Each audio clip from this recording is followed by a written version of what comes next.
All right, Lawrence Okolie loses his cruiserweight world title to Chris Billam-Smith. I believe that's how you say his name. Now, this one was crazy because I feel like Okolie, he has to work on basically some of his like hugging and leaning down on and just some of the stuff he was doing in the fight. And I'm looking at him, I'm like, dude, if you just kept fighting, you buzzed Smith a couple times, but then you go to try and hug him and lean on him. And Smith, props to Smith. He didn't cheat. He didn't try and hold, clinch. He didn't get no points taken away because he was just fighting. Now, Eddie Hearn's got a smile on his face because Eddie Hearn's petty like me, and we know about the contract dispute between Okolie and Eddie Hearn. And the back of his mind, he's probably like, yeah, this is kind of why I didn't want to pay you the money.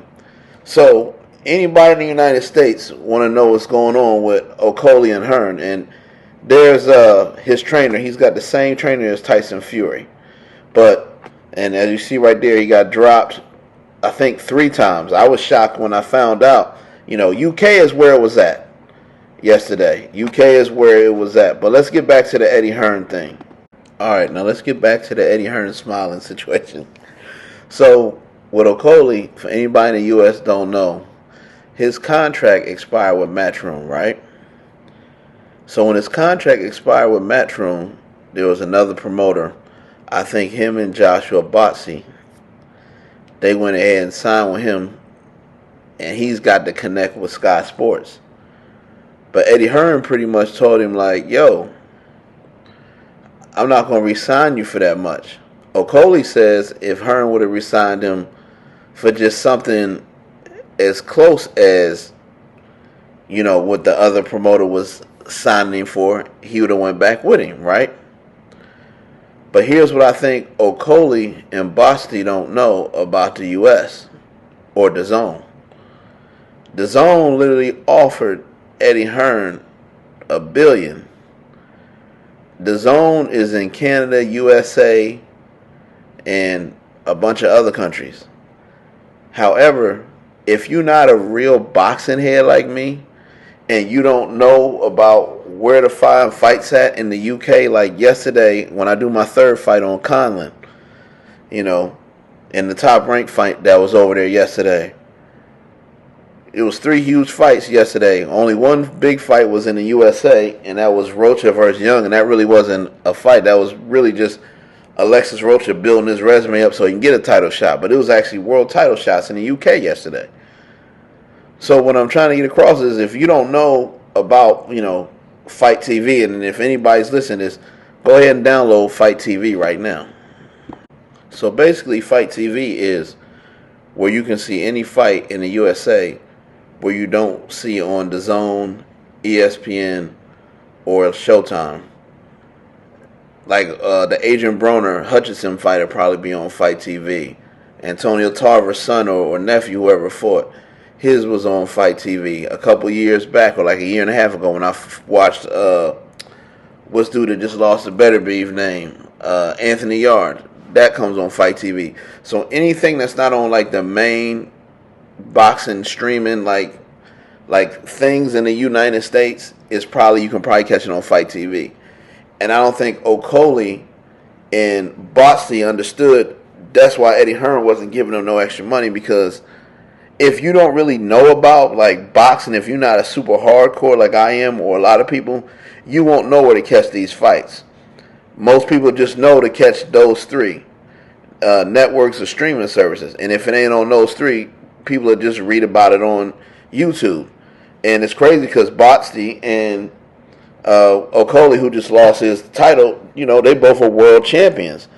Some boxing fans know about him in the United States, but not many. But we all know how big United Kingdom boxing is. So I think that was Eddie Hearn's thing, was like, yo, like, I'm reaching more people. Y'all stuck on this Sky Sports pay-per-view thing, and I want to get some money right now. But y'all understand in the long run, you're going to get more money because I'm streaming on so many, countries around the world, but most importantly, the United States and Canada. So that's the situation with that. But back to the fight. Now, back to the fight, like I said, Okolie was doing a lot of hugging, a lot of leaning, a lot of things that weren't orthodox, and it really wasn't helping his cause at all. As most of y'all who saw the fight, y'all saw that it just lost him a lot of points, and like I said earlier, he still got dropped 3 times. Not the end of the road for Okolie. We know that he had, you know, Tyson Fury's trainer, but maybe he need to come on over to the United States, all the way over, and do some training. And he also got to look at his contract now because he's no longer an undefeated champion. That's the scary thing about it, is when you're no longer an undefeated champion and you just go with the pay-per-view money, which is UK pay-per-view money, Sky Sports, and you don't go with Eddie Hearn, the international money, how would that affect you when you try and get your rematch or your title back? So I want everybody to listen to Eddie Hearn's. I'm gonna say petty Eddie Hearn, but I'm petty just like him. I want y'all to hear his response, and then, all we can really say is shout out to Billam Smith. He did what he was supposed to do. Give that man his props. He beat him fair and square. Go on and be a big unification fight, so congratulations to him. Eddie, for Lawrence, I don't sort of want to dwell on that too much, but a lot of people sort of were confused when he changed promoter, manager, trainer. Does it sort of seem like that? I think you can't start sticking a knife in there just because he lost. He's been poorly advised, Lawrence Okolie. He's what it is. He believed he could beat Billam-Smith on away soil, and he wanted the big unification fights. He's had 2 fights there now, and they haven't been, and he's got beat. But you can get beat anytime. It's not. Being funny, where's Lawrence Okolie going to go? Like he's not. No one's going to be overly interested to watch him fight non-title fights, even when he's in a title fight. And, at least there is a little bit of drama in a rematch. It's not great for Billam-Smith, but it's just what happens when you have a voluntary defence. So I don't know. That really worked well outdoors at Bournemouth, but obviously they can't do that again. So I don't know where they put that fight, but he was a champion. Giving Billam-Smith a shot, and rematch, of course, is standard procedure. It's 2 more. Y'all see where Eddie going with it? He don't know where he really puts that fight. I'm out. Peace. Hey, look, man, I just wish y'all get this thing together. Look, man, we trying to do a show, man. I'm going to whoop your ass before the show is over, man. You can't do it, brother. You got to run like a chicken. Like the way your son ran, bro. I'm going to run after your ass and catch you. Hey, man. One of the softest I've ever seen in my life. Like, literally. Like, he get up here and bark. He talk. He make excuses. Oh, I won this. Oh, I won that. Come on, man. Like, shit. That's just like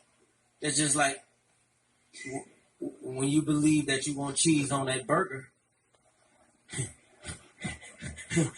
You know what you looking for. Hell yeah, I feel like I won, Dan. Come on.